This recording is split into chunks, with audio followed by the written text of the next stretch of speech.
কলকাতা পৌর কর্পোরেশন রবিবার আবারও শহরে ব্যবসায়িক বাণিজ্যিক প্রতিষ্ঠানগুলিকে নির্দেশনা জারি করেছে।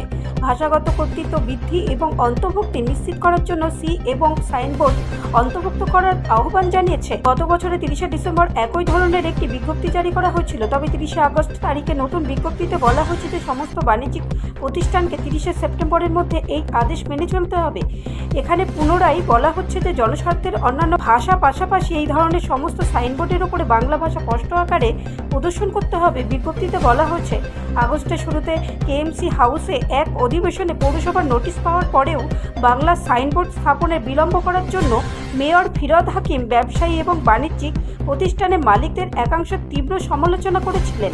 কেএমসি ট্রেড লাইসেন্স বিভাগ থেকে নোটিশ পাওয়া সত্ত্বেও অনেক বাণিজ্যিক প্রতিষ্ঠান এখনও বাংলায় লেখা সাইনবোর্ড লাগায়নি।